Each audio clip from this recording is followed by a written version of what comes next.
Ito ang huling labanan sa pagitan ng mga pinakadakilang bayani ng sangkatauhan at ng kanilang demonyong kaaway.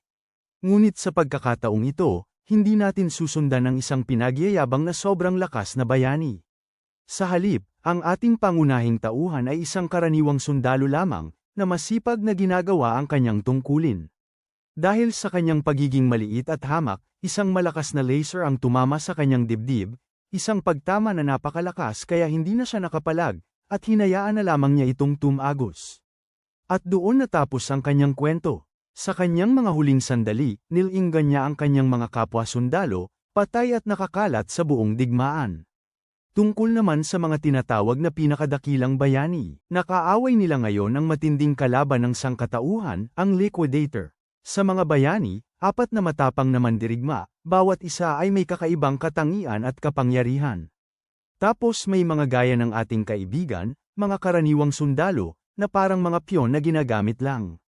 Para silang mga tauhan sa laro na nakatayo lang sa gilid na walang dialogo.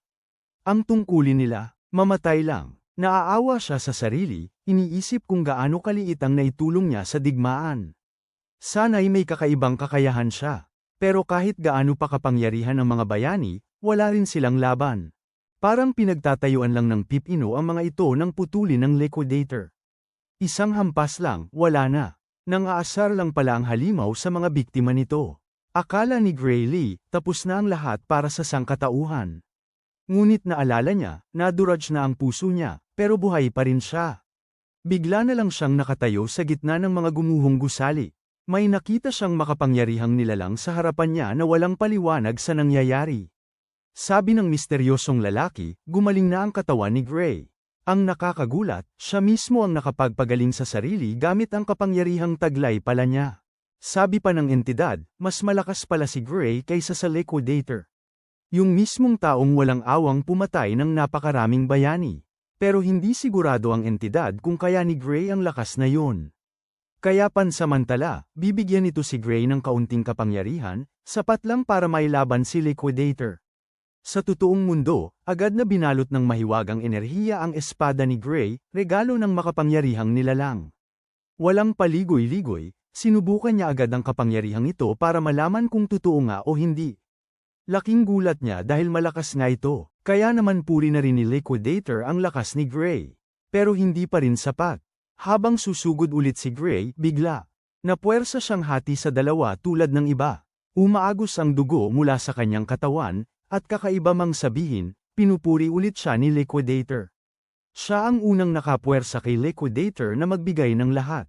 Pero may isa pang sorpresa si Liquidator. Hindi pa tapos si Gray. Pinapakain siya ng maitim na enerhiya. Ang kanyang kalahating katawan, na wala na kanina, ay nabuo na ulit, gawa sa maitim na enerhiya. Grabe si pare, parang si Astana sa Black Clover ang dating nung espada niya. Ang galing. Akala ko di mapapaurong yung Liquidator, wala nang nagawa yung kalaban kundi magtayo ng shield para ipagtanggol ang sarili. Para nang hindi tao si Gray, sumugod siya gamit ang malaking espada niya at dumagundong ang buong paligid. Nabasag yung shield at napabagsak yung hambog na kalaban. Ngayon, nag-iisip na ata kung tao ba talaga yung nakakalaban niya. Aba, hindi na nga sigurado kung buhay pa ba si Gray. Samantala, iniisip din ito ng ating binata. Pero ngayon, ang laban lang ang mahalaga. At oo, ang halimaw na ito ay napakamatigas. Pero determinado rin ang ating binata na pag-aralan ito at mapabagsak. Hindi siya titigil hanggat hindi naalis ang banta. Sumipa siya ulit ng malakas at ang nakakatakot na nilalang ay nagdugo ng kakaibang gintong dugo. Bilang ganti, ang halimaw ay gumamit ng kakaibang kapangyarihan at nagpakita ng mga pakpak na parang sa langit. Mukhang niloloko nito ang oras. Araw ay naging gabi, at ang buwan ay umilo na parang spotlight mula sa mga Diyos. Napakaganda nito at aminin ni Gray, pero hindi sapat para mawala ang kanyang tiwala sa sarili. Buong lakas siyang sumugod, inunahan ng Liquidator at tinungo ang leeg nito. Ngunit nakakagulat, hindi tumusok ang espada. May kakaibang pananggana naman ito. Tapos nagsimula siyang magsalita ng mga walang kwentang bagay na hindi ko naintindihan. Mukhang sa lugar na ito ng madilim na dapit hapon, walang makakasakit sa kanya. O yun man lang ang sinasabi nitong hayop. Sinabihan niya si Gray na tumingala sa langit para makita kung gaano kalala ang sitwasyon. Tumingin nga si Gray dahil sa kuryosidad at nakakita ng isang nakakasilaw na bagay na parang bituin, na kumikinang ng napakalakas. Pagkatapos, bigla na lang itong bumagsak na parang meteor at nawala si Gray. Nananaig ang liquidator, nakatingin sa bunganga ng lupa na naiwan. Ngunit salamat naman, muling nagpakita ang misteryosong nilalang kanina, saktong pag-rewind sa lahat at pagbalik sa nakaraan ng ating bida na may iisang misyon, iligtas ang mundo. Si Kronos pala ang pangalan ng misteryosong lalaking yon. May nakaraan pala sila ng liquidator. Pero walang nagsasabi kung ano yon. Balik tayo sa ating bida, na iminulat ang mga mata sa payapang berdeng kapitbahayan pagkatapos ng pagbalik niya sa nakaraan. Tahimik, kalmado, at napakagandang ang pagmasdan. Lumalabas na nasa bayan niya siya, ang Renato Village. Hindi lang bayan niya, kundi ang nakaraan nitong bersyon. Halos 15 taon na ang nakalipas. Mukhang tinupad ni Kronos ang pangako niya. Nabalik sa nakaraan si Gray, para sa isang huling pagtatangka na mailigtas ang mundo. Bigla na lang may matinding hapdi ang damaloy sa kamay niya. Nang tingnan niya ang kamay niya, may mga sugat siya at may mga benda sa palso. Ngayon niya lang naisip, ito pala ang panahon sa buhay niya na para siyang pinagtritripan ni Belder at ng kanyang grupo. Pero sa muling pagkakataong ito, kaiyahiya kung mapapagsamantalahan pa rin siya. Pero, wala siyang laban sa mga yun kung lalabanan niya ng diretso. Sobrang lampas na sa kaya niya ang kalaban. Pag-iisip ko pa lang, parang panaginip na nga lang ang pagkapanalo kay Liquidator. Basta, kailangan niyang maghanap ng paraan para maharap ang mga mang-aapi na ito. O kaya'y paulit-ulit lang siyang masasaktan. Parang wala man lang siyang pahinga, o meron kaya. Bigla na lang niyang nakasalubong ang mga taong pinakaayaw niya. Siyempre, sina Belder at ang mga tauhan niya. Dahil bored sila nitong mga nakaraang araw, hinahanap nila ang ating kaibigan, handang ipagpatuloy ang kanilang pang-aapi, parang relihiyon na nila ito. Isinaboy nila ang isang espada sa kanyang paanan, inutusan siyang pulutin ito. Nakatitig lang ang ating kaibigan sa espada, wala sa sarili. Hindi pa rin niya maunawaan ang pakay ng mga yon. 15 taon na rin kasi, medyo malabo na ang mga alaala. Samantala, iniisip ni Belder na nagkukunwari lang si Gray na walang alam. Kaya naman mabait siyang nagpaalala sa kanilang mga palagiang laro ng pakikipaglaban. Pagkarinig niyan, dali-dali siyang umiwas sa pamamagitan ng pagturo sa kanyang sugatang kamay. Pero sa kasamaang palad, hindi siya makakasali dahil hindi pa ito gumaling. Mukhang kailangan pa ring lumaban ni Bro para makaiwas sa kanila, kahit na sinisiguro nilang mapurol ang mga espada at halos imposibleng masaktan. Nasaktan. Pero hindi mawala kay Gray ang pakiramdam na posibleng masaktan pa rin siya.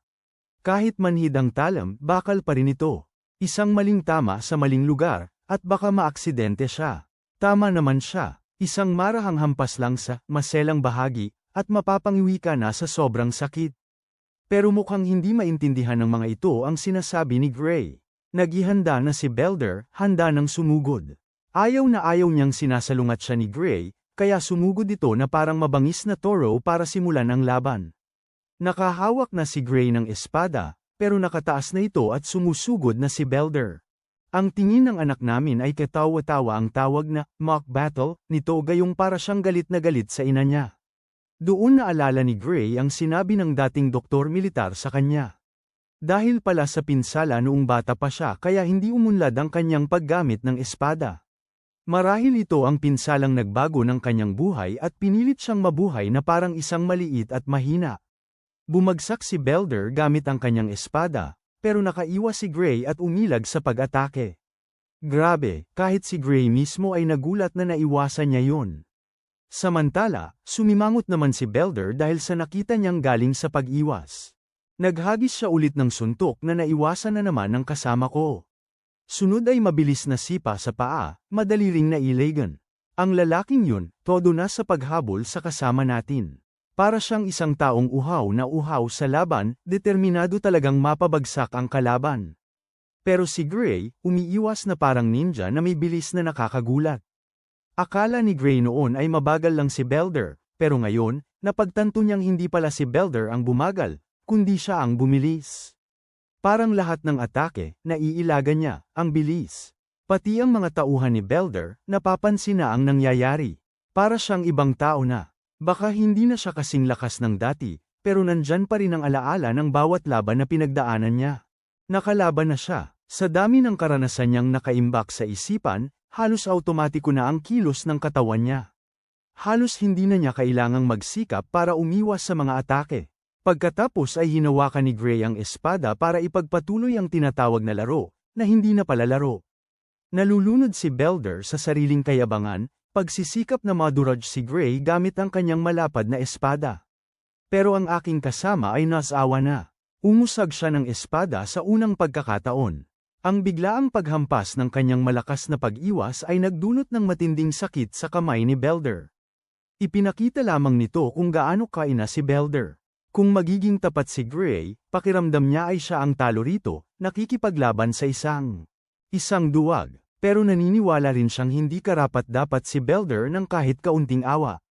Siya ang hayop na nang api kay Gray, sinira ang kinabukasan nito, at nagdulot ng matinding paghihirap. Kaya naman, bilang paggalang, ipapakita ni Gray kay Belder ang ginawa niya rito. Sa sumunod na galaw, walang kahirap-hirap na naihulog ni Gray ang espada mula sa kamay ni Belder, iniwan siyang walang armas. Habang nararamdaman ni Belder ang kahihiyan, napagtanto ni Gray na mas masama pa pala ito sa inaakala niya. Ginamit niya ang pagkakataon para suntukin si Belder, pinagtawanan ang kawalan nito ng kasanayan sa espada. Isang suntok pa lang, lumipad na ang espada ni Belder. Tapos, ang hindi pagdadala ng armas ay hindi naman malaking problema. Si Belder pa nga ang nagsabi na ligtas na gamitin ang mga mapurol na espada na ito sa pakikipaglaban. Nagwawala si Gray, napakabilis ng pag-ikot ng espada niya kaya nasugatan si Belder at bumulwak ang dugo. Nang mapagtanto ni Belder ang nangyari, nanghina ang mga tuhod niya at napaupo. Teka nga, akala ni Gray mapurol ang espada, bakit nagdurugo itong lalaking ito? Pagtingin niya sa espada niya, nakita niyang mapurol nga ito. Kung matalim sana ang espada, baka patay na ang lalaki. Teka nga, huwag muna tayong mawala sa usapan. Tumpak ang paghampas ni Gray ng talam, natanggal ang ilang ngipin ni Belder at duguan ang ilong. Nakatayo ang aking kasama sa tabi niya, napakasindak ang itsura. Nakakatuwa talaga na makita ang mga mayayabang na tao na umiiyak. Mukhang sapat na ito para magpakumbaba si Belder habang buhay. Nako, mukhang nagkamali ako. Mukhang hindi pa rin siya natuto. Inutusan niya ang mga tauhan niya na dakpin ang kasamahan natin at bugbugin hanggang sa maging lubha ang kalagayan nito. Nagdadalawang isip ang mga tauhan na sumunod dahil sa halatang dahilan. Nakita lang nila ang pagkaapi ng kanilang boss na parang asong kawawa, kaya walang saysay na sila naman ang makaranas ng pareho, kahit kaya nilang iwasan yun. May isa sa kanila na nagmungkahi na sabay-sabay silang sumalakay para mapabagsak si Gray. Mabilis na kumilos ang tatlo, pinapalibutan nila si Gray. Pero si Gray, kalmado pa rin. Kung gusto nilang mamatay, handa na si Gray. Sabay-sabay silang sumugod kay Gray para tapusin na siya. Nang una ay naaawa pa si Gray sa kanila at balak silang palampasin, pero mukhang hindi sila titigil hanggat hindi sila natututo. Kaya binigyan niya ang mga walang kwentang ito ng nararapat sa kanila. Maya-maya lang, namamaga na ang mga mukha nila na parang puwet ng babon pagkatapos ng matinding hilit. Muli na namang natawa si Gray dahil ang mga ito, na parang umiiyak na emoji sa anyong tao, ang dating pinakamatinding bangungot niya. Naalala niyang mga estudyante pala ito ng dojo ng espada ni Saria. Inamin ni Belder na mga estudyante nga sila roon.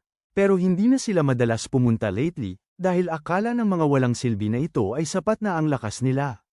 Ang baba naman pala ng standard ng mga dapat sanang malalakas. Hindi naman ganoon kataas ang inaasahan ni Gray sa mismong dojo. Interesado siyang sumali sa dojo, kaya gusto niyang maging referral niya ang mga yon. Tumanggi si Belder. Hindi niya kasi maisip ang mangyayari kapag nalaman ng master niya na natalo siya ng malupit. Alam ni Gray kung paano pakikitunguhan ang mga ito. Inikot-ikot niya lang ang espada niya para takutin sila. Ipinahiwatig ang mangyayari kung hindi sila susunod.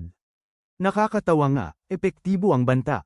Hindi lang nahiya si Belder, pero dahil doon, naging mabilis siya na parang cheetah. Mabilis siyang tumakbo papunta sa dojo, iniwan pa nga ang mga kaibigan niya sa likuran. Maya-maya pa, nakapasok na sila sa bayan. Habang naglalakad, ipinakita ni Belder ang kanyang pagtataka kung bakit interesado si Gray na sumali sa isang dojo. Lumalabas na ang dojo na ito ay mayroong inirerekomendang pwesto para sa akademya. Hindi na kailangang magsalita pa ng aming binata, dahil sigurado siyang sapat na ang pagkamature ni Belder para maunawaan ang kanyang pangunahing layunin. Isa sa mga lalaki ang nagtataka kung bakit kailangan pang sumali ni Gray sa isang akademya gayong malakas na siya. Hindi alam ng mga ito, ang aming binata ay may mataas na pamantayan. May sarili siyang kahulugan ng sapat na. Malinaw pa rin sa alaala niya ang araw na ang lahat ng bayani ng sangkatauhan ay nawasak na parang mga hayop sa isang iglap. Sa isang iglap, at yun pa naman ang tinaguri ang pinakamalakas na grupo sa mundo. Kalimutan na ang mga bayani. Kahit siya ay hindi man lang magawang makasugat sa hayop na yun kahit na may taglay siyang mahiwagang kapangyarihan. Tanging ang Diyos lang ang nakakaalam kung gaano karaming kapangyarihan ang kakailanganin para matalo ang hayop na yun. Bagamat hindi pa siya tuluyang nawawala ng pag-asa noon. Nang matamo niya ang mga makapangyarihang madilim na kapangyarihan, para siyang isang makapangyarihang nilalang na kayang sum-iron ng kahit ano. Ang pumihil sa kanya ay ang kakulangan sa kasanayan sa paggamit ng espada. Nagsasanay lamang siya sa ilang diskarte na natutunan niya sa banal na mandirigma. Kung naglaan lamang sana siya ng mas maraming panahon sa pagsasanay sa paggamit ng espada, tulad ng ginawa ng banal na mandirigma, tiyak niyang kaya niyang baguhin ang takbo ng labanan ng mag-isa. Ito marahil ang dahilan kung bakit siya pinadala ni Kronos dito, para paghirapan siya hanggang maging karapat-dapat siyang gamitin muli ang madilim at mahiwagang kapangyarihan na yun. Maya-maya, nakilala namin ang maestro na pinag-uusapan ng mga iyon. Pinagsasabihan ng grupo dahil sa pakikipag-away sa isang sibilyan. At ang mas masama, ang natamulang nila pagkatapos haminin ang sibilyan ay isang nakakahiyang pagkatalo. Ang nakakatakot na babaeng ito ay si Saria, isang instruktor sa dojo ng paggamit ng espada. Sinubukan ni Belder na linawin na hindi naman talaga nila intensyon na mang-api ng kahit sino. Isang simpleng paligsahan lang daw yon. Ang kawawang lalaki ay nakatikim ng matinding suntok dahil sa kanyang kasinungalingan. Isang paghampas na parabang nilipad siya papuntang buwan. Nanginginig sa takot ang mga tauhan niya, at gusto na lang nilang makaligtas sa araw na ito. Walang dapat katakutin, mga kaibigan. Isang simpleng aral lang ang gustong ibigay sa mga hanggal na ito. Kung pagbubugbog sa isang walang armas ay maituturing nilang laro, ganun din ang ginawa niya. Itinutok niya ang espada niya sa pangit na mukha ni Belder at pinalayas siya agad sa dojo. Hindi lang siya, pati ang mga tauhan niya ay sumama rin. At saka, ang mga kawawang tauhan na yon ay isinama ang kawawang leader nilang talunan at lumabas ng dojo. Agad siyang umikot, umupo sa kanyang mga paa, at humingi ng tawad sa kanyang bagong recruit para sa kanyang mga dating estudyante na nagdulot sa kanya ng maraming problema. Iniiwasan lang ng aking kasama ang paghingi ng tawad. Balik trabaho na, narinig niya na gusto nito ng rekomendasyon sa akademya, na sinang-ayunan naman ng aking kasama. Dahil sa maraming problema na dulot ni Belder at ng kanyang pangalawang klaseng grupo, handa siyang sumulat ng sulat ng rekomendasyon para sa kanya. Pero bago gawin yon, gusto niyang mapatunayan muna nito ang kanyang kakayahan. Magkaharap na ang dalawang kalahok, may hawak na mga kahoy na espada. Dahil mas nakatatanda siya, buong bait niyang binigyan ito ng pagkakataong mauna. At doon nagsimula ang palitan ng mga suntok. Napakabilis ng kanilang kilos kaya ang tanging naiwan lang ay mga anino mula sa ang kanilang mga nakakatakot na pag-atake. Habang ginagawa ni Saria ang kanyang trabaho, na siyang pagsusuri sa kakayahan ng ating binata. Nakikita niya na ang kanyang kasanayan sa paghawak ng espada ay napakagaling para sa kanyang edad. Para bang nakaranas na siya ng napakaraming laban noon pa man. Kaya pala natalo sila ng isang tao lang. Karamihan sa kanyang estilo ay natutunan niya sa sarili. Pero paminsan-minsan, ang kanyang paggamit ng espada ay kahawig ng itinuturo sa akademya. Marahil ay may nagturo sa kanya, kahit medyo magaspang pa ang kanyang teknik. Isa lang ang sigurado, mayroon siyang malaking potensyal na kailangang paunlarin at gamitin ng lubusan. Natagpuan niya na nga ang isang hiyas na kailangan lang hubugin. Ngayon na na-assess na niya ito, desidido na siyang tapusin ang labanan gamit ang huling atake. Naghanda ang lalaki at walang kahirap-hirap na naiwasan ang pag-atake niya. Muli na namang nagsimula ang nakakapanindig balahibong sayawan. Parang allergy sa tama ang lalaki, bawat atake ay naiilagan niya. Nag-aalala na ang babae. Ang walang pag-aalinlangan ng lalaki ay nakakagulat sa kanya. Parang walang atake ang makakapagpabagsak sa kanya. Nainis na nga siya sa sarili. Paano ba naman, kailangan pa niyang ibigay ang lahat sa isang laro lang naman na para sana sukatin ang kakayahan ng batang ito. Nalulula siya hanggang sa makaramdam ng takot. Saglit na parang demonyo ang anyo niya, na parang may malaking gagawin. Matapos makaiwas ng walang kahirap-hirap sa huli nitong pag-atake, napagtanto niyang isang maling galaw lang pala iyon. Pagkatapos ng mapangahas na pag-atake na iyon, napagod si Gray at bumaba ang enerhiya. Nakita ito ng babae at inakala niyang kahinaan iyon sa depensa nito. Kaya naman sumugod siya na parang isang masiglang pusa, subalit agad din siyang natalo. Ang anak ni Virgil mula sa ibang universo ay hindi makapaniwala. Noong akala niya ay may panalong galaw na siya at handa nang sugurin ang kalaban. Bigla siyang natalo. Ang sirang kahoy na espada ay bumagsak sa lupa habang si Gray ay naguguluhan. Saglit niyang naramdaman ang dating madilim na kapangyarihan na nakuha niya sa laban niya sa kalaban. Ang paggamit niya kahit kaunting kapangyarihan ay nagpapatunay na kaya pa rin niyang gamitin ang kanyang mga kakayahan, kahit bumalik na siya sa nakaraan. Pero nangyari nga ito, isang matinding sakit ang sumalakay sa kanyang katawan kaya napaupo siya. Hindi na niya kayang tumayo, habang si Saria naman ay nag-aalala at gustong tumulong. Kahit kaunting kapangyarihan lang ang ginamit niya, napagtanto ni Gray na ang kanyang katawan ngayon ay hindi kayang para maipakita ang kanyang mga kakayahan. Gayunpaman, pinipilit niyang tumayo ulit kahit nanginginig ang katawan. Matapos sabihin sa babae na ayos lang siya, napag-isipan ni Gray ang sitwasyon, napagtanto niyang halos hindi na siya makatayo. Kaya naman kailangan niyang maging maingat sa paggamit ng kanyang kakayahan. Iniisip din niya kung sasabihin ba niya ang sekreto ng kanyang kapangyarihan sa may karanasang mandirigma sa harapan niya. Tulala at lito lang si Saria na nakatingin sa kanya. Samantala, mahinahon na tinitimbang ni Gray ang sitwasyon at napagpasyahan niyang huwag nang sabihin kaninuman ang nangyari. Sa huli, sino ba naman ang maniniwala sa kwentong walang katotohanan niya? At hindi naman niya kayang kontrolin ang makapangyarihang kakayahan niya para mapatunayan ang sinasabi niya. Dahil dito, gumawa siya ng inosenteng dahilan na napapagod lang siya. Pero para sa Swordmaster, ni isang segundo hindi siya naniwala, iniisip kung gaano kawalang katotohanan ang palusot niya. Imposibleng ang maputol niya ang kanyang kahoy na espada kung manhid naman ang mga sandata nila noong naglaban sila. Kitang-kita ang talino niya, hanggang sa maintindihan niyang may tinatago si Gray sa kanya. Itinuro ng anak ni Saria ang natitirang bahagi ng kanyang espada kay Gray, kaya nagtanong si Gray. Kung may problema, maliwanag sa paraan ng pag-react niya, naiintindihan niya na ayaw muna nitong mag-usap. Imbes na pilitin siya, nirerespeto niya ang desisyon nito at tinanong ang una nitong interes sa pagkuha ng rekomendasyon sa akademya. Kinumpirma ito ng binata, at ibinahagi na narinig niyang matutulungan siya nito. Hindi rin ito itinanggi ni Saria. Idiniin niya na sa kanyang awtoridad lamang, matutulungan niya itong makuha ang rekomendasyon sa eskwelahan ng paggamit ng espada, ang pinakamagandang institusyon pang-edukasyon sa kanilang kaharian. Kasabay nito, nakakagulat na, wala siyang interes na irekomenda ito para makapasok. Ang institusyon na yon, at sinabing si Gray ay hindi angkop para sa akademya. Ang kanyang mga malamig na salita ay mas masakit pa sa anumang talam. Sinimulan ni Gray na sisihin ang sarili, kinukwestiyon ang kanyang kakayahan, at inamin na siya ay mahina. Ang kanyang huling pag-atake lamang ang kapansin-pansin sa labanang yon. Pero teka, hindi pa tapos si Saria. Nagpatuloy siya sa kanyang mga argumento, na sa halip na sa Royal Academy, ay dapat na pumunta ang bata sa World Union Academy. Ang laki ng gulat niya. Ang pagbubunyag ay mas matindi pa sa biglaang pagbabago ng kanyang sitwasyon.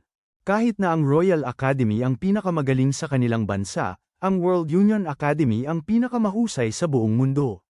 Ang institusyon ang itinuturing na tuktok ng pagkadalubhasa sa espada. Napapaisip si Gray dahil ang akademyang ito rin ang mahika ang lumikha ng pinakamalakas na grupo ng mandirigma, kasama na si Amy, ang banal na mandirigma. Agad niyang kinausap si Saria, tinatanong kung karapat-dapat ba siya sa isang prestihiyosong institusyon na tulad noon. Nakakatawa naman, sinira ng dalaga ang kanyang inaasahan, itinuro na sa kanyang kalagayan ngayon, wala siyang kahit anong pag-asa na makapasok. Alam ng dalubhasa sa espada na maging si Gray ay may pag-aalinlangan sa kanyang mga kakulangan, lalo na pagdating Sa kanyang kalagayan ngayon, pagdating sa Royal Academy, baka magawa ng bata ang isang himala dahil lang sa galing niya sa paggamit ng espada, pero hindi ganoon sa World Union Academy. Kaya nga, malalagay sa alanganin ng lalaki kung hindi siya mag-eensayo ng husto. Namamangha pa nga si Saria, ang bata ay may pambihirang talento sa pag-eskrima, pero ang payat naman ng katawan. Nagsisimula ng sumibol ang pag-aalinlangan, talagang nag-aalala si Gray sa mga malalakas na kalaban na makakaharap niya sa World Union Academy. Hindi ito madali, at sa kanyang kalagayan ngayon, imposible. Anumang, nakikitang malungkot siya. Itinuro ni Saria kung gaano siya kadaling sumuko, kahit na may 10 buwan bago ang pasukan sa akademya. Muuli, dahil sa kawalan ng tiwala sa sarili, iniisip ni Gray na kulang pa ang panahong iyon para sa kanya. Kahit na sinikap siyang palakasin ng loob ni Saria, aminado rin siya na maikli ang panahon, pero inalok pa rin niya si Gray ng pagkakataon. Gusto siyang pagtiwalaan ng master ng espada sa loob ng 9 na buwan, dahil sa panahong ito ay pagdadaanan niya ang matinding pagsasanay. Oo, parang ipapasailalim siya sa napakahirap na pagsasanay, mga ultramarathon at gumawa ng 6,000 pull-ups. Pero aminado si Gray na kahit ayaw niyang mahirapan, wala siyang ibang pagpipilian. Handa na raw siya, at umaasa siyang aalagaan siya ng mabuti ng Master Swordman. Nagustuhan ni Saria ang kanyang determinasyon. Siguro akala ninyo maganda ang simula. Pero biglang naging nakakatakot ang atmosfera ng opisyal na ianunsyo ng anak ni Virgil ang simula ng kanyang napakahirap na pagsasanay. Nagsimula na ang mga pagsubok kay Gray. Nag-training siya na parang si Goku at kumain din siya ng gaya niya. Pinapasaka niya talaga si Gray. Kinailangan din niyang tiisin ang hindi magandang pagkain, pero ang guro niya ay determinado at pinagdaanan siya sa lahat. Nagpatuloy ang kanilang pagsasanay sa paggamit ng espada, na ang layunin ay mapahusay ang kanyang mga kasanayan. At pagkatapos ay lumipas ang 8 buwan, parang ganun lang. Binabati si Gray sa pagkamit ng kanyang matipuno at maskulado niyang pangangatawan matapos ang mahabang pagsasanay. Kahit si Saria ay humanga sa kanyang pangangatawan. Ngayon na narating na nila ito, wala na siyang ibang maitutulong sa kanya. Handa na siyang harapin ang tunay na mundo. Ngunit ang kanyang pagiging kampante ay naguguluhan kay Gray, dahil may natitirang 1 buwan pa bago ang entrance exam. Ipaalala ng anak ni Virgil sa ating binata na mahaba ang kanyang lalakbayin patungo sa lugar ng pagsusulit. Kaya naman kailangan niyang umalis ng maaga. Bilang huling pasasalamat, binigyan siya ni Saria ng 1 supot ng pera, paniguradong mapapadali ang kanyang biyahe, sapat na para sa kanyang gastusin sa 1 buwan. Tunay ngang mabuting guro siya. Ngunit ang binata ay nanlulumo pa rin sa pag-alis ng napakabilis.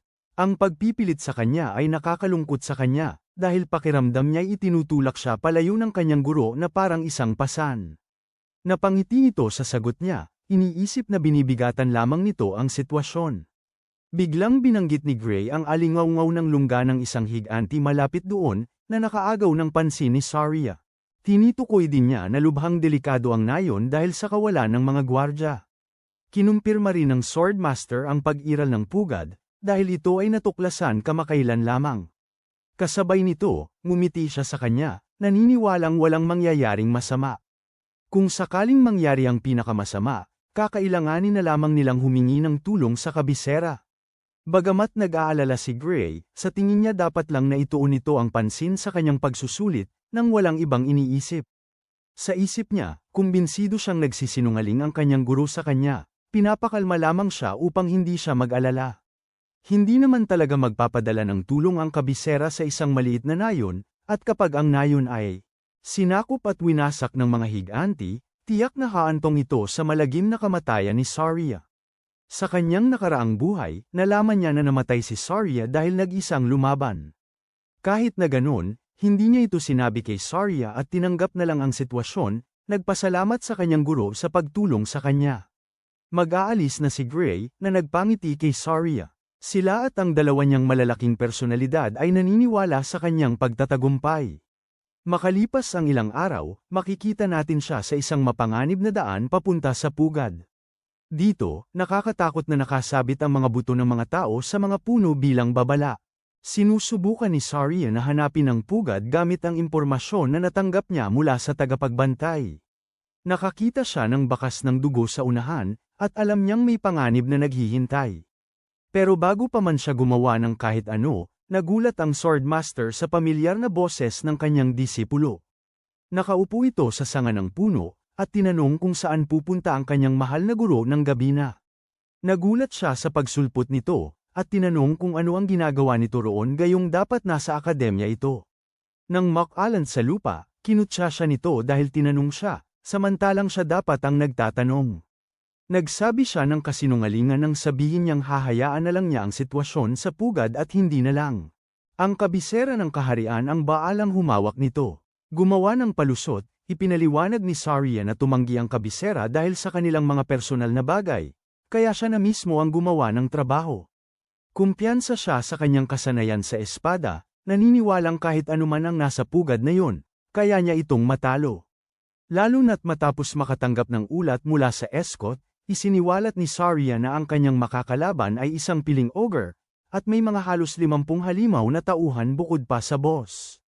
Alam niyang magiging mahirap ang pakikipaglaban sa mga halimaw dahil sa dami nila, pero hindi yun hadlang sa kanya para tumuloy. Nga pala, maging si Gray ay umamin na hindi naman gaanong malakas ang isang piling ogre, hindi man lang sapat para matalo ang isang babaeng may kakayahan tulad niya. Ngunit ang kakaiba sa mga ogre ay ang talas ng kanilang isip at napakarami nila. Sa dami nilang naroon sa lungga, tiyak na mamamatay si Saria kung mapapalibutan at mapapantayan nila siya. Bukod doon, alam ng binata ang isang bagay na tiyak na tiyak. Dahil sa kaalaman niya mula sa nakaraan niyang buhay, ang pagpapaisa kay Saria sa misyon ay parang pagpapahamak sa kanya. At sa huli, ang nayon ay masisira rin dahil walang magiging tagapagtanggol na natitira. Iyan ang madilim na kinabukasan na naranasan na niya noon. Dahil dito, humihiling ang batang disipulo na sumama sa kanya. Ngunit ang kanyang guro ay hindi mabait, na sinasabing kayanan niya ang sarili. Imbes na sayangin ang oras sa pangungumbinsi sa kanya na hindi siya sapat, matalino namang sinabi ni Gray na gusto niyang magkaroon ng tunay na karanasan sa pakikipaglaban. Dinagdagan pa niya ito ng panunumbat, tinatanong kung natatakot ba siya na maging pabigat siya sa landas nito. Kahit na matalino siya, tinuro ng kanyang guro ang kawalang katwiran ng kanyang sinabi. Halos magkapareho na ang kanilang galing ngayon, hanggang sa nahihirapan itong makipaglaban sa kanya sa kanilang mga pagsasanay. Kahit na isinaalang-alang yun, ipinaalala ni Saria sa kanyang disipulo na ibang-iba ang tunay na labanan, lalo na kung mayroong isang pugad ng mga halimaw na gaya nito. Ang gawain ay napakatalikod sa panganib, kaya ayaw niyang ipagsapalaran ni Gray ang buhay niya, lalo na't kulang pa ito sa karanasan sa pakikipaglaban. Nalulungkot ang kanyang alagad nang marinig ang matatag na desisyon nito, dahil hindi nagbabago ang paninindigan ni Saria. Kaya naman, gagawin niya ang huling paraan, isang ideya na nais niyang ibahagi sa kanyang guro. Nagulat muna ito, hanggang sa direktang hinamon ni Gray sa isang labanan, nangangakong papatulugan siya at saka siya mag-iisa nang haharap sa ogre. Umigting ang tensyon, hinamon lang naman ng alagad ang kanyang guro sa isang tunay na laban.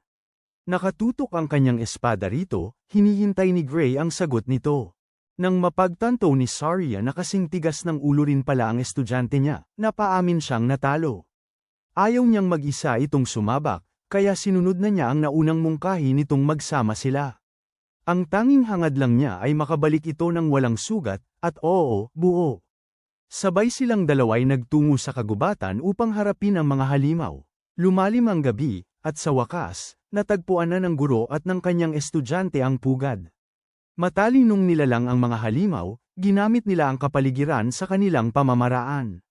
Gumawa sila ng pugad na walang lusutan, sakaling may manggahas na pumunta roon para haminin sila. Iniisip ni Saria na tiwala ang mga nilalang sa kakayahan nila, samantalang si Gray naman ay sa tingin ay mas disadbentahe ito para sa kanilang dalawa dahil kailangan nilang maging maingat sa pakikipaglaban. Habang nagmamasid sa ligtas na distansya, medyo nagulat siya. Wala ang leader sa grupo, kaya iniisip niya kung nagtatago ito sa tolde nito. Kung ganoon nga, maganda yun para sa kanila dahil marami silang mapapatay na tauhan bago sila maharap ng leader na ogre. Para pag-usapan ang estratehiya sa labanan, sinabihan ni Saria ang estudyante niyang pagtuunan ang mga halimaw sa isang gilid habang siya naman ang sasakop sa kabila. Agad nilang isinagawa ang plano, kapwa sila sumugod na may hawak na espada. Nagsimula na ang labanan. Bago pa man maunawaan ng mga halimaw ang sitwasyon, si Saria ay nasa ibabaw na nila, tumpak na tinamaan ang ulo nito, at bumagsak ang ulo ng nilalang na parang bola. Nang matamba ang unang halimaw, nag-ingay at nagkagulo ang iba pa sa kanilang wika. Nagalit ang buong grupo at handa ng lumaban, inihanda ang kanilang mga armas para patayin ang mga nanghihimasok. Ngunit wala itong saysay, dahil ang ating binata ay wagas na pumapatay sa mga kalaban. Ang lalaking ito'y parang isang hukbo, nagsasabay na nakakaharap ng maraming halimaw. Si Saria naman, elegante at mahusay, ipinakita ang natutunan niya kay Papa Virgil. Hindi sila matatalo, magkasangga sina Gray at Saria. Sa loob lang ng ilang minuto, lahat ng halimaw ay natalo na nila. At pala, bilib si Saria sa tapang ni Gray sa totoong laban. Handa na handa siya, at pinag-iingat din niya ang kanyang amo. Pero may kakaiba, parang may masamang kutob siya. Masyadong madali ang laban para sa kanila. Napakadali nga, dahil kung ganyan lang pala ang kalaban ni Saria, kaya niya silang lahat na talunin mag-isa, kahit wala ang tulong niya. At dahil doon, nababahala siya dahil kung ano man ang nasa loob ng tolda, mas nakakatakot pa yun sa lahat ng kanilang nakaharap na. Nga pala, ang nakakatakot na mga mata ng nilalang ay sumisilip mula sa madilim na tolda, nakatitig sa kanya mula sa malayo. Nang magtama ang mga mata ni Gray sa nilalang, nang inag siya sa gulat. Sa kabila ng kanyang lakas, napaurong siya at sinabi sa kanyang amo na kailangan na nilang umalis kaagad. Ni Saria man ay hindi maintindihan kung ano ang biglang sumali sa kanya. Walang paliwanag, sinigawan niya si Saria na tumakbo, na may takot sa kanyang boses kaya hindi na siya nagtanong pa. Sinunod lang niya ang utos at tumakbo agad kasunod niya. Habang tumatakbo sila, maaari mong isipin na makakatakas sila. Pero hindi, dahil ang nakakatakot nilang kalaban ay bigla na lang lumundag mula sa langit. Natakot si Gray nang tumama ang paa ng halimaw sa lupa, nakaharap na ang matapang na mga tao. Nagulat si Saria, itinuro kung paano mismo ang hari ng mga halimaw ang dumating. Para sa isang labanan, ngunit biglang nagbigay si Gray ng isang nakakagulat na balita na hindi inaasahan ng kahit sino. Hindi pala ito ang tunay na pinakamalakas na kalaban. Nang sasabihin na niya ang kinaroroonan ng tunay na pinuno, isang nakakapangilabot na sigaw ang umalingaw-ngaw sa likuran nila. Dahil sa nakakapanginis na sigaw na yon, isang bagong grupo naman ng mga nilalang ang humahabol sa kanila. Ang nakakabinging ingay ay nakakapangilabot kay Saria, ngunit sa mga ogre, ginawa silang mga mababangis na mandirigma. Nanginginig sa takot si Saria. Hindi maintindihan ang kanyang nararamdaman. Mayroong isang nilalang na mas nakakatakot, mas makapangyarihan kaysa sa isang matapang na ogre, at ito ang nangunguna sa buong grupo. Sa wakas, inamin ni Gray na ang kalaban nila ay isang higanteng general. Siya ang tunay na pinuno ng lungga ng mga halimaw. Paalala ko lang sa inyo, nasa gitna talaga sila. Sa isang gilid, mayroong isang piling higanti na humaharang sa pagtakas nila. Hindi rin opsyon ang pagbalik dahil naghihintay ang isang malaking kawan kasama ang tunay na pinuno ng lungga. Nagulat si Saria, alam na alam niyang hindi nila kayang harapin ang ganitong halimaw kahit sa kanilang antas. Ang tanging paraan nila para manalo ay ang patayin ang piling higanti sa harapan nila para makatakas. Kaya naman yun ang ginawa niya, sinalakay niya ang halimaw at pinagbanggaan ang kanilang mga armas. Determinadong manalo sa laban na ito, sinamantala niya ang isang pag-oportunidad at tumusok ng matalim na hiwa sa katawan ng nilalang. Umagos ang dugo mula sa hiwa, at bagamat dapat sana'y magandang senyales ito, lalo lamang siyang nag-alala nang mapansin niyang naghihilom na ulit ang sugat. Samantala, ang ating binata ay nakikipaglaban sa 12-dosenang halimaw ng mag-isa, ibinahagi ang kanyang kaalaman sa kakayahan ng general na ogre. Lumalabas na ang dagandong nito ay lubos na nagpapataas ng lakas at bilis ng paggaling ng mga halimaw. Sa madaling salita, nakikipaglaban sila sa isang piling ogre na parang may kinain na pampalakas. Napakahirap talunin kahit ang isang normal na ogre ngayon kaya naman nahihirapan din si Gray. Oras, pinaghahampas niya ang isa sa mga halimaw, at sinabi kay Saria na bantayan ang kanyang likuran. Inutusan niya si Saria na paantalahin lang ang laban ng sandali pa. Kaya nagtaka ito kung anong himala ang binabalak nito. Sumagot ang binata na sa ganitong sitwasyon, isa lang ang kanilang layunin. Patayin ang pinakapangit sa lahat, ang hayop na nagtatago sa likod ng kanyang mga kasama. Nagsimula ang pakikipaglaban para mabuhay habang pinaglalaban ni Gray ang kanyang espada sa isa sa mga halimaw, na sinasalamin ng kanyang inis sa pagiging kulong at pag-atake mula sa magkabilang gilid. Iniwasan niya ang pag-atake at nakakita ng isa pang galit na halimaw na nakatuon sa kanya. Pinagsususumikapan niyang makalusot sa mga kalaban, ginagawa niyang malinaw ang daan sa harap niya para makarating sa kanyang tunguhin. Ngunit dahil sa lakas ng pagpuwersa, nabasag ang kanyang espada. Nakakabahala ito dahil nawalan siya ng sandatang pinagkakatiwalaan. Umiwas siya sa paghampas ng higanteng nilalang at nagmadaling kunin ang kanyang reserbang espada. Oo nga pala, isa siyang matalinong pangunahing tauhan. Ang pagdadala ng pangalawang espada ay nangangahulugan ng pagiging handa. Nag-aalala si Gray na baka hindi na magtagal ang kanyang espada. At biglang dumating ang tulong, inihagis ng kanyang guro ang reserbang espada nito patungo sa kanya, na nagbibigay sa kanya ng isa pang pagkakataon para sa tagumpay. Hawak ang dalawang pamalit na espada, mas malaki ang tsansa niyang manalo. Pero kahit ganoon, hindi pa rin ito sapat para patayin ang lahat ng halimaw na ito. Napakahirap makalapit sa pangunahing ogre habang nilalabanan ang mga tauhan nito. Nagtiwala sa kanyang kakayahan, nagwala ang lalaki, nagpamalas ng napakabilis na paghampas sa kanyang mga kalaban. Nahinto ang kanyang pagsulong nang sumalakay ang isang ogre. Mabuti na lamang at nakaiwas siya at mabilis na naiwasan ang atake. Nakakapagod ang laban, pero nakagawa na siya ng malaking progreso sa pakikipaglaban sa mga halimaw sa harap niya. Naramdaman ng higanteng general ang panganib at nagpa siya itong umungal muli ng mas malakas. Dahil sa takot ni Gray, lalo pang lumakas ang mga nilalang. Nahihirapan siya, lalong hirap na ngayon dahil sa pakikipaglaban. Napagtanto ni Gray na matalino ang higanteng general at nakikita nito ang kanyang plano. Alam na nito ang gagawin ng tao kaya patuloy itong umuungal para pukawin ang mga tauhan nitong makipaglaban. Iniwasan ni Gray ang isang pag-atake, at nagpatuloy sa pagtakbo, tinitiis ang pagsalakay ng mga halimaw. Isang malaking grupo ng halimaw ang sumalubong sa kanya. Imbes na harapin ang lahat isa-isa, mahusay niyang naiwasan ang mga nasa direktang daanan niya. Pero kahit na ganoon, puno na ng gasgas at sugat ang katawan niya. Lubhang nakakapagod ang patuloy na pag-atake, habang nagmamadali siyang makalusot. Dahil sa pagkawala ng pokus, natumba siya ng isang ogre at naipit.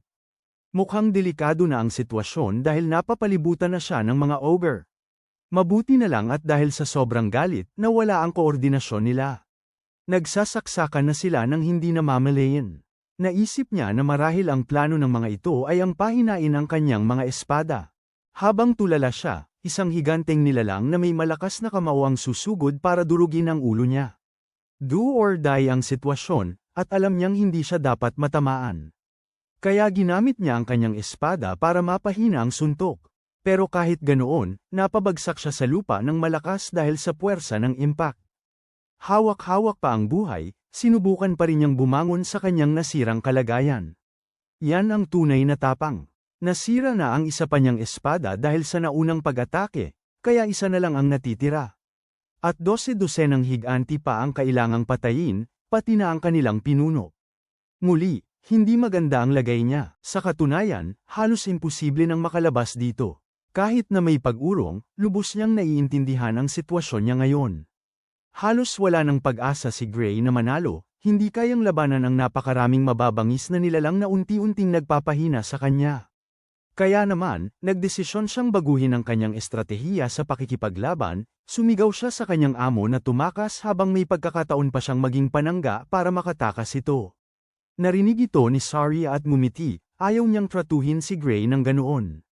Nakikipaglaban pa rin siya sa mas lalong lumakas na piling ogre, pero hindi maintindihan ni Gray kung bakit determinado pa rin itong lumaban. Pinipilit niyang tumakas si Saria dahil susundan niya ito agad, ngunit tinanggihan ni Saria ang suhestyon niya, at nakapangingilabot na ibinahagi na nawala na siya ng kakayahang tumakbo. May malaking sugat siya sa hita, at naglaho ang pag-asa ni Gray. At ang planong yun ay hindi na magagawa. Wala nang ibang daan, kundi ang sumulong patungo sa kanyang kamatayan. Habang may galit na inihuhulog ang kanyang espada, iniisip niya kung bakit siya nabigo. Sa kabila ng mabigat niyang misyon, malapit na itong matapos. Nakalulungkot, ang huling espada ng ating binata ay nabasag at nagkapira-piraso, ngunit ayaw pa rin niyang tanggapin ang katotohanan. Kahit na nawala na ang kanyang sandata, ayaw pa ring aminin ni Gray na ito na ang katapusan ng kanyang buhay. Kung kaya lang niyang gamitin ang kapangyarihan mula sa hinaharap, ang kakayahang nakakatakot na pumatol sa tagapagtapos at nakasakit sa kanya. Kung magamit niya man lang ito kahit sandali, ang mga halimaw na ito ay magiging pira-piraso. Habang mariing inaalala ang naramdaman niya noon, ipinasok niya sa kaluban ang kanyang sirang espada, at nagnilay-nilay. At nang idilat niya ang kanyang mga mata, si Gray ay hindi na ang dating mahina. Isang itim na nag-aapoy na hiwa ang nagwasak sa mga ogre, at naging abo ang mga ito gamit ang kanyang nag-aapoy na itim na espada. Pati si Saria ay hindi makapaniwala, pero mukhang kontrolado pa rin ang ating binata, kahit pagamitin niya ang kanyang madilim na mga kapangyarihan, isang nakahingang ngiti ang ibinigay niya. Sa sumunod na segundo, pinuksa ni Gray ang lahat ng nilalang na nakikita niya, kasama na ang higanteng general. Pati ang kanyang amo ay hindi makapaniwala sa nangyari. Abala ito sa pakikipaglaban sa isang matinding higanti. Ngunit ngayong patay na ang general, mukhang nawala na ang mga karagdagang kakayahan. Nang maintindihan ito ni Saria, madali na niyang napatay ang halimaw dahil wala na itong kakayahang gumaling. Gamit ang pangkaraniwang bersyon ng kanyang atake, pinuksa niya ang higanti, sinasabing wala itong silbi kung wala ang amo nito. Panalo na sila sa wakas. Pareho silang nakapaglaban sa lahat ng pagsubok at nanalo. Kahit nakamanghamanghang nakalaban ng isang grupo ng mga ogre, humihingi pa rin ng paumanhin si Gray dahil nasira ang espada niya. Sinabi ni Saria na wala yun kumpara sa pagligtas sa kanyang buhay. Kinuha niya ang espada at gusto siyang tanungin tungkol sa ginamit niyang paraan sa huli. Pero bago pa man niya matapos ang sasabihin niya, bigla na lang nawala ng malay si Gray dahil sa sobrang pagod. Kaya naman napasigaw ang kanyang kasama dahil sa pag-aalala. Lumipat ang eksena sa isipan ni Gray. Nagtataka siya sa kanyang paligid at ang nakita lang niya ay isang lumulutang na pintuan na may kadena sa harap niya. Nalilito siya hanggang sa bumitaw ang pinto at nagpalabas ng parehong madilim na enerhiya na ginagamit niya sa kanyang kakayahan. Bigla siyang may naisip, kapangyarihan niya pala ito. Napaisip siya kung ano ang mangyayari kung mabuksan niya ang pinto. Makukuha niya ang kapangyarihan at magiging kanya ito. Determinadong subukan, sumulong siya. Ngunit paghakbang pa lang niya, isang nakakamatay na pakiramdam ang kanyang naramdaman, nakinigla siya at halos mapatay sa takot. Isang hakbang pa lang yun. Lubhang natakot si Gray kaya umatras siya. Hindi pa niya alam ang pinagmula ng kanyang kapangyarihan. Ngunit isang bagay ang lubos na napagtanto niya ngayon. Kung magtatangka siyang gamitin ang kanyang kapangyarihan sa kanyang kalagayan ngayon, tiyak na mamamatay siya. At hindi ito basta biro lamang, dahil ang pakiramdam ay napakasakit na halos maiyak siya. Mula sa kawalan, isang tinig ang bumulong sa isipan niya, pinupuri siya sa kanyang naging desisyon kanina. Bago pa man maproseso ni Gray ang lahat, nagising siyang natatakot sa kanyang kama. Ang kanyang amo ay nasa tabi niya, at natutuwa dahil gising na siya. Nag-aalala, tinanong niya kung nasaan siya. Ipinaliwanag ng amo niya na dinala siya nito agad sa klinika ng nayon. 5 araw na walang malay ang lalaki. At buti na lang hindi 3 araw lang, gaya ng sa ibang kwento. Natakot ang babae para sa buhay niya, habang si Gray naman ay nahihirapan dahil halos 1 linggo siyang nagpagaling dahil sa bigat ng gamit niyang pamamaraan. Pati si Saria, naisip na sobra-sobra ang ginawa niya sa laban na yon. Tunay ngang nilabanan niya ang lahat ng pagsubok. Pero nag-aalala pa rin siya sa kalagayan ng katawan nito, at tinanong kung maayos pa ba ang galaw niya. Para subukan, sinubukan niyang iangat ang braso niya, pero hindi niya magawa. Halos hindi na niya mag-alaw yun pagkatapos maubos ang lakas. Pero sa lagay niya ngayon, imposibleng mahawakan niya ang espada dahil sa sugat na ito. Sa totoo lang, hindi rin niya magagawang gumalaw ng maayos, kaya kailangan niyang mapagaling ito agad. Tapos may pasa pa sa braso niya, natamo sa labanan. Nag-aalala si Saria sa kalagayan niya, alam niyang hindi niya may galaw ng maayos ang katawan. Kinumpirma ni Gray na wala siyang magawa ngayon. Inamin din ng kanyang master na hindi kaagad gagaling ang braso niya, at ipinakita na nabali ang lahat ng buto nito. Nagulat ang binata dahil sa kakaibang paraan, wala siyang nararamdamang sakit. Dahil yun sa gamot na pangmahika na ibinigay sa kanya. Nanlaki ang mga mata ng bata dahil ang mga gamot na yun ay napakamahal, at ginamit lang ito sa kanya. Ipinaliwanag ni Saria na wala siyang dapat ipag-alala, dahil personal na regalo yun ng pinuno ng nayon. Hindi makapaniwala ang bata sa naririnig. Hindi niya nga kilala ang pinuno ng nayon, tapos binigyan siya nito ng gamot na pangmahika. Naisip ni Saria na makapal ang mukha nito dahil hindi maintindihan ang sitwasyon. Kaya naman diniinan niya ang kanyang sinabi. Opisyal nang itinuturing na tagapagligtas at bayani ng nayon si Gray. Bago pa man niya maproseso ang mga sinabi ni Saria, biglang pumasok ang pinuno ng nayon para batiin ang bata. Nagpapasalamat sa lahat ng kanyang nagawa. Para maipakita ang kadakilaan ng kanyang ginawa, ipinaalala ng pinuno ng nayon sa bata na ang isang higanteng general ay napakalakas na kailangan ng buong bayan para makalaban kahit isa lang. Isang nilalang na ganoon ang nagbanta sa kanilang nayon, at gayunpaman, isang bata ang nakapagtagumpay, nakapaglikha ng daan at natalo ang halimaw, tinitiyak ang kaligtasan ng nayon. Dahil doon, nagpapasalamat ang pinuno ng nayon. Salamat sa matapang na pagsisikap ng bata at ng kanyang guro kaya't hindi na sila nanganganib. Hindi kayang tanggapin ang lahat ng papuri, ipinagpipilitan ni Gray na pinapalaki nila ang kanyang nagawa. Ngunit sa palagay ng pinuno ng nayon, siya ang nagpapababa sa kanyang nagawa. Ilang sandali ring nag-isip si Gray, pinagninilay-nilay ang mga nangyari. Parang tama nga ang sinabi ng pinuno ng nayon. Naalala niya ang nakaraan niyang buhay, noon, ang lugar na ito ay natupok ng apoy dahil sa pagsalakay ng mga higanti. Iyon ang kahalagahan ng nagawa niya. Masaya naman ang pinuno ng nayon na magpaliwanag pa ng matagal kung gaano siya kahusay. Pero sa ngayon, ang focus niya ay ang misyon ng bata, ang makapasa sa pasukan sa World Union Academy. At dahil nga rito, naalala na rin ni Gray ang tunay niyang layunin. Naging pabaya siya nang patayin niya ang mga nilalang sa lungga ng mga halimaw ilang linggo na lang bago ang pagsusulit niya. Sa dami ng oras na nasayang, 2 araw na lang ang natitira bago ang pagsusulit.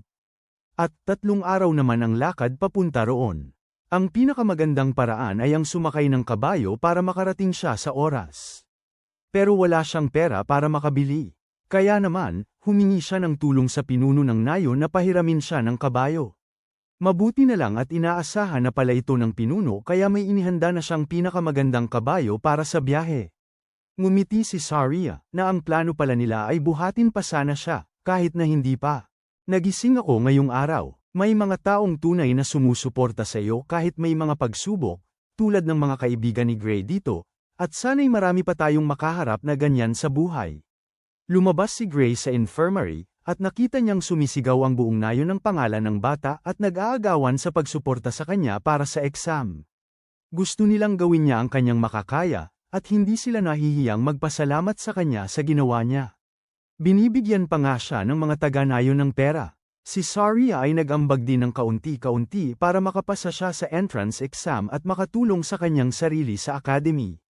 Lubos ang pasasalamat ng bata sa mga taga-nayon na nagpakita sa kanya ng napakalaking pagmamahal sa pamamagitan ng kanilang suporta. Bibirong sinabi rin niya na magiging nakakahiya talaga kung mabibigo siya at babalik. Pero si Saria ay labis na nagtitiwala sa kanyang estudyante, at diniinan pa na ang mga nag-a-apply sa entrance exam ay hindi kayang talunin ng isang ogre general ng mag-isa. Pero hindi lang yun ang ikinababahala niya. Nag-aalala ang binata sa kanyang braso dahil masama pa rin ang lagay nito at hindi alam kung kailan gagaling. Doon, ang kanyang guro ay nagsabi na gamitin muna niya ang kanyang kaliwang braso. Kahit na maayos naman ang kaliwa niyang braso, mas sanay lang talaga siya sa kanan. Pero sa tingin ng guro niya, hindi na yun magiging problema dahil sa galing niya. Nagbabahagi si Gray ng kanyang mga alalahanin, sinasabi niyang baka masyadong mahirap para sa kanya ang pagsusulit sa pasukan, na para bang may hahadlang sa kanya. Pero kahit na ganun, naiintindihan ni Saria na matalas ang mga mata ng mga guro o taga-suri sa akademya. Kapag nakita nila ang kanyang talento, pipiliin nila siya. Sumakay ang bata sa kanyang kabayo, habang ang kanyang guro ay may tiwalang nagsasabing makakapasa siya. Yan lang ang mangyayari. Nagpapasalamat siya sa lahat ng ginawa nito, at nangangakong hindi siya magpapabagsak. Naalala niya kung paano nawasak ang kanilang nayon sa nakaraang buhay niya. Masaya siya dahil nabigyan ng ikalawang pagkakataon ang mga taong ito kasama siya. Nagbabago na ang mundo simula sa sandaling ito, at sisiguraduhin niyang magkaroon siya ng impluwensya. Ang kinabukasan gamit ang kanyang bagong kapangyarihan. Sa susunod na eksena, sa wakas ay narating na ng ating binata ang kanyang patutunguhan. Matalim ang titig niya sa kahangahangang World Union Academy. Sa arena, ipinahayag ng tagasuri ang pamamahagi ng mga tiket sa pagsusulit. Mananatili ang lahat ng mga kandidato sa arena. Mukhang napakarami ng mga aplikante, ngunit kakaunti lamang na 20 ang makakakuha ng pwesto sa klase. Nagtatalo sila dahil sa pabago-bagong bilang ng mga upuan kada taon, dahil minsan ay umaabot sa 50 ang tinatanggap ng akademya, samantalang sa ibang pagkakataon ay isa lamang. Kaya pala hindi pala ganap ang mga patakaran sa pagpili. Anuman, si Professor Ariel ang nagtuon ng pansin at pumunta sa unahan. Kinausap niya ang mga kukuha ng pagsusulit at ipinaliwanag na kakailanganin nilang kunin ang ipapakita nilang papel. Sa isang pagpitik ng kanyang daliri, bumukas ang isang iPoipo na kulay dilaw, nagpalabas ng mahiwagang enerhiya at kusang nagpakita ng mga tiket sa kamay ng bawat isa. Kinuha ng ating binata ang kanyang tiket. Ang numero niya ay 513 para sa fencing course. Dagdag pa ni Professor Ariel na ang kanilang tiket ay naglalaman lamang ng pinakamahalagang detalye, pero wala raw dapat ikabahala dahil pareho lang daw ang proseso kada taon. Kumpirmado rin niya na ang akademya ay hindi nagbibigay pansin sa edad o kasarian, nasyonalidad o estado sa buhay. Sa madaling salita, wala silang pakialam kung ikaw man ay, a milder way to say, attack helicopter, in Tagalog would be something like, isang taong may kakaibang kakayahan, or, isang taong may natatanging talento. Hindi pa nga nila alam ang pangalan ng mga kandidato. Ang mga kandidato na tatanggapin ay hihingan pa ng karagdagang impormasyon, pero para sa lahat ng kumuha ng pagsusulit, wala itong halaga. Kumpirmado rin ni Professor Ariel na ayos lang kung magbigay sila ng peking pangalan, na muling nagpapatunay na wala silang pakialam ang akademya. Gayunpaman, muli na namang may problema ang ating binata dahil wala siyang dalang espada ngayon, pero napasama siya sa kurso sa fencing. Nagdududa ito sa kanya sa bisa ng sistema. Nagpatuloy si Professor Ariel, nakakatawang sinasabi na binigyan niya ng kurso ang bawat isa base sa itsura. Alam kong dapat siyang matalas ang pangunawa o anupaman, pero nakakatawa lang kung paano kanina lang siya nagsasalita tungkol sa diskriminasyon, tapos ganito naman ang sasabihin niya. Okay lang kay Ariel na iwasto ang detalye ng kurso kung nagkamali siya. Mismong ang mga eksaminado ay iniisip na imposible ang mag-assign ng kurso base lang sa paningin, lalo na't napakarami nila. Hinala nilang pinag-aralan sila ng akademya bago pa man, kaya alam nila. May posibilidad ding nabanggit ang mahika ng pagbabasa ng isipan. Hindi pinansin ni Professor Ariel ang kanilang mga alalahanin. Ang napansin niya lang ay walang nagrereklamo sa takdang kurso. Kaya naman, nagpasya siyang ihayag ang schedule ng eksaminasyon ng lahat. Agad na nailimbag ang detalye sa tiket.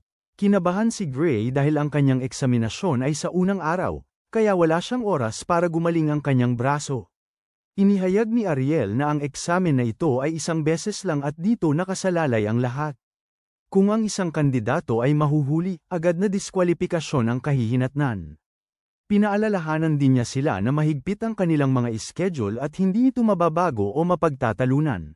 Kapag hiniling, masamang balita ito kay Gray, na nahihirapan sa kanyang paggaling.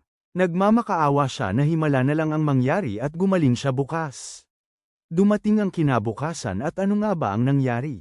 Ang braso ng kawawang lalaki ay hindi man lang gumaling. Wala siyang magawa kundi kumuha ng pagsusulit sa lagay na ito. Tinawag na ang numero ni Gray, at nalulungkot siyang lumapit. Sinikap niyang pakalmeyan ang sarili para manatiling positibo sa sitwasyon.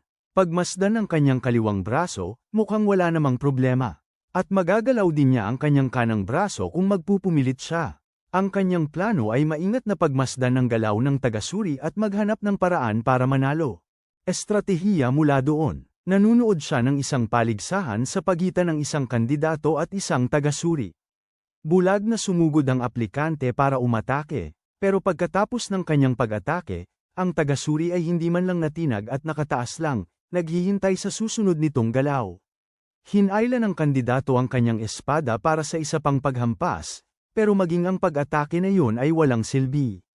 Nadepensa ito, at hindi lang yun, nailega ng tagasuri ang kanyang espada bago siya mapabagsak gamit ang pangwakas na suntok. Nang tumama na ang katawan niya sa lupa, inilahad na ng tagasuri ang resulta ng pagsusulit, at pinag-alis siya sa lugar. Maaaring iniisip ninyo na baka may natuklasan si Gray, pero ang nakakatawa ay kung paano sumuko na lang talaga itong lalaki at tinanggap na malalagot siya. Tinawag na ang numero niya para pumasok sa arena. Iniisip ni Gray ang mga posibilidad, na pagtanto niyang talagang hindi niya kayang talunin ang isang examiner na nakapangibabaw sa isang kandidato na mas malaki pa sa kanya. Sa loob ng arena, binigyan ng pagkakataon ang ating bida na mauna. Kahit na ganon, alam niyang paniguradong panig ang laban. Kahit na ganon, kailangan pa rin niyang magpakitang gilas. Nagsimula ang labanan nang sumugod si Gray. Naalala niya ang payo ng kanyang guro, na gamitin ang buong katawan sa pag-atake. Isang malakas na paghampas gamit ang kanyang kaliwang braso imbes na ang kanyang mga bisig lamang. Sinunod niya ang payo nito, iniisip na ang tanging paraan para mapagtagumpayan ang pagkawala ng kanyang kanang braso ay ang paggamit ng iba pang mga kalamnan. At sa kanya ipinatama ang unang suntok, na madaling naiwasan ng tagasuri. Ngunit hanggang ngayon, nahihirapan pa rin si Gray na makipaglaban sa kanyang karaniwang estilo. Sapagkat kahit sinusubukan niyang bumawi para sa kawalan ng kanyang kanang braso, hindi pa rin nababago ang katotohanang nasa malaking disbentaha siya. Gumanti ang tagasuri sa pamamagitan ng pagtatangkang sugatan siya. Ngunit laking gulat ni Gray, masyadong mabagal ang galaw ng espada. Parang nababasa niya ang direksyon nito kahit hindi nagmamadali. Kaya nga naiwasan ng ating binata ang atake, ramdam pa rin ang lakas ng pag-atake ng tagasuri. Kasabay nito, napagpasyahan niyang hindi kasing husay ng kay Saria ang diskarte ng tagasuri. Kaya kung magtutuon lang siya sa mga natutunan niya kay Saria, may tsansa siyang makahanap ng tiyempo at makagawa ng pag-atake. Gamit ang planong yon, buong lakas na sumugod si Gray para ma-overwhelm ang instruktor. At, naitulak nga niya ang instruktor. Ang bilis nito ang naging dahilan ng pagkatalo. Nagkaroon ng kumpiyansa si Gray, na pagtanto niyang kaya niyang talunin ang tagasuri. Muli niyang naalala ang mga salita ng kanyang amo. Nagtagpo ulit ang kanilang mga sandata, ngunit namayani si Gray sa kanyang kalaban gamit ang isang perpektong pag-iwas, handa nang tapusin ang labanan dala ng panibagong kumpiyansa.